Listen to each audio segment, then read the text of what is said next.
The morning sun was barely peeking over the rooftops when Emily Carter, my wife, knelt on our front lawn to tie her shoelace.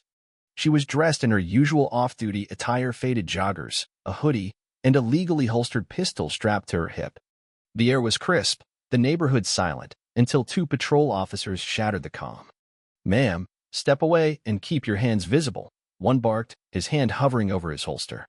Emily looked up, half bewildered, half amused, as the second officer muttered into his radio, "Suspect is armed female, possible threat, neighborhood complaint." Their eyes locked on the badge clipped to her waistband, and in that split second, their bravado crumbled. "Chief Carter?" "Oh my God, you're Chief Emily Carter," one stammered, stepping back as if he'd just seen a ghost. Across the street, Linda Harper, the HOA president, stood smugly clutching her yappy dog and her phone, whispering like she was narrating a crime thriller. She had no idea the gun-wielding maniac she'd just called 911 on wasn't just a cop. She was the new chief of police, and Linda had just committed a felony. This wasn't a random flare-up. The tension had been simmering for months. Linda had turned our quiet suburban street into her personal fiefdom ever since she'd clawed her way to a third term as HOA president, thanks to a suspiciously sparse voter turnout and a well-timed barbecue bribe. She slung fines like a dictator tossing decrees. $25 for grass an inch too long, $50 for kids' chalk drawings, $100 for Christmas lights lingering past New Year's. Her latest obsession was a self-invented rule banning visible firearms, claiming they unsettled the neighborhood. Never mind that we lived in a state where open carry was legal, or that Emily's presence had reassured everyone after last fall's rash of burglaries. To Linda, Emily's holster wasn't protection, it was a direct challenge to her iron grip. 2 days earlier, Linda had stormed into our yard, uninvited, while Emily was sharpening her garden shears. "You'll be fined $500 a day for flashing that weapon in public," she declared, her voice dripping with condescension. Emily, cool as ever, explained that she was off-duty, within her rights, and that the HOA had no authority to regulate firearms. "That might apply to civilians," Linda sneered, "but I expected better from someone in your position. You're supposed to set an example, not look like you're itching for a shootout." Emily's smile was polite but razor-sharp. "I am setting an example, Linda, one that follows the law, not your whims." Linda stormed off, muttering, "I'll handle this." And handle it she did, or so she thought, by dialing 911 the moment Emily stepped outside with her holster that fateful morning. The officers, visibly shaken once they recognized Emily, tripped over themselves to apologize. "Chief, we had no idea," one said. "Dispatch just said, armed woman," and the HOA president insisted it was urgent. Emily nodded. "You were doing your job. Now I have to do mine." Linda, still across the street, looked baffled as her grand takedown fizzled. Emily strode over, her voice steady but firm. "Linda, you filed a false police report claiming an armed threat. That's a crime." Linda blinked rapidly, her voice climbing to a squeak. "I didn't know it was you. You weren't in uniform. How was I supposed to know you were the chief? You could have been anyone." Emily's eyes narrowed. "That's exactly why you don't call in fake threats without checking. You endangered neighbors, officers, and yourself. You'll answer for this." That evening, our doorbell rang. 6 neighbors stood there with brownies, a pie, and a case of soda. "We saw everything," one said. "That woman's unhinged. How can we help?" Their support was a lifeline, especially for Emily, who'd always shunned the spotlight despite her promotion. But Linda wasn't done. The next day, she plastered the neighborhood with a newsletter accusing Emily of brandishing a weapon and making her feel unsafe. She called Emily's presence divisive, hinting she was abusing her power. Emily didn't take the bait publicly. Instead, she filed a formal complaint with the city attorney, attaching the 911 transcript and her off-duty body cam footage. The city council, stunned by the evidence, called a closed-door meeting. Emily presented everything: the harassment, the fake policies, even anonymous letters traced to Linda's HOA mailers warning residents to shun certain neighbors. One council member gasped, "I thought the HOA was about landscaping, not running a regime." Linda, oblivious to the news tightening, held an emergency HOA meeting to push her no visible weapons rule, citing her 911 call as proof of danger. But the tide had turned. A usually quiet resident, Tom, stood up. You lied to the police about our neighbor hosed the police chief. You put us all at risk. You're lucky we're not voting you out tonight.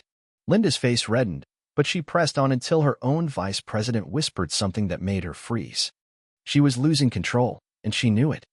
Desperate, she tried digging up dirt on Emily, even contacting a local reporter.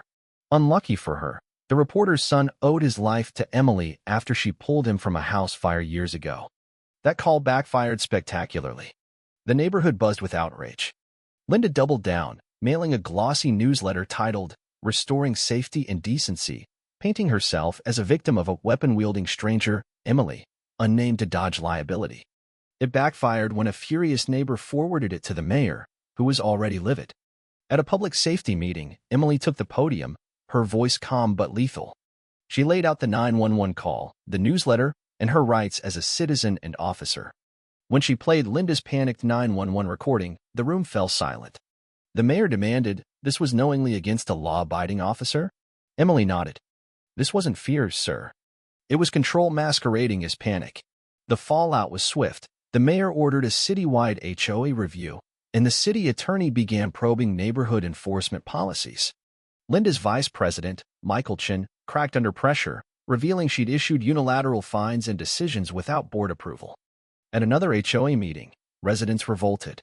An elderly woman, Mrs. Larson, stood up. "Emily's helped this neighborhood countless times. You, Linda, just send nasty emails and hide behind your title." Another resident waved the newsletter, shouting, "You call this safety? You slandered her."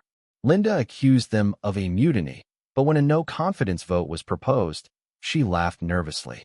"Let's see how loyal this neighborhood is." The result: 28 votes to oust her, 2 to keep her, 1 abstention. She stormed out, fuming. But Linda's unraveling was just beginning. The city's legal team uncovered $75,000 in unaccounted HOA funds, funneled to a sham security firm with no license or address. Linda's defamation lawsuit against Emily collapsed when chat logs surfaced, showing her mocking Emily and plotting to remove her.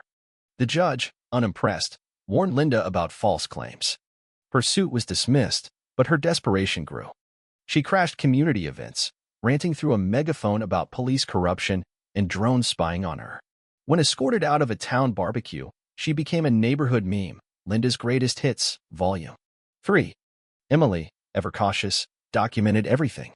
Strange emails arrived, some threatening, one from Linda's ex-boyfriend, accidentally signed. Emily secured a restraining order. Meanwhile, Linda's house went from for sale to bank-owned as her finances imploded. She'd leveraged HOA funds for loans, betting on her security empire. It crumbled, and so did she. Then came the final blow. An anonymous envelope to City Hall contained doctored photos of Emily in absurd scenarios vandalizing buildings, posing in a biker bar. Digital forensics traced them to Linda's missing laptop, which she'd swapped during an audit. A search of her storage unit revealed a chilling hoard: HOA property, resident files, and a spreadsheet of priority control targets, with names, addresses, and fake violations like loud laughter or potential sedition. One file labeled 3 skateboarding teens as highly mobile youth units. It was unhinged. Linda faced charges of fraud, illegal surveillance, and misuse of funds, sparking a federal probe into HOA abuses nationwide. She tried a podcast interview, painting herself as a whistleblower, but the editor, a former student of Emily, leaked unedited footage where she admitted to falsifying complaints. In court, her lawyer begged for a plea deal. The DA refused. Linda's reign had harmed too many. Elderly residents terrorized, families fined into debt, kids harassed for playing. The neighborhood healed. Sidewalks bloomed with chalk art. The park hosted its first Easter egg hunt in years. Emily stayed humble, declining fanfare but shaping HOA reforms behind the scenes. A teen once fined by Linda gave her a card. "Thanks for proving one person can make a difference." On the incident's 1-year anniversary, the neighborhood celebrated with a block Pertino speeches, just laughter and music. Emily received a messy apology letter from Linda, which she read once and tucked away. "As we walked home under a starlit sky," Emily said, "the best part wasn't that she lost. It's that we won each other back." Linda's storm had raged, but Emily's calm had redirected it, forging a community stronger than ever, not through vengeance, but through trust, patience, and relentless truth.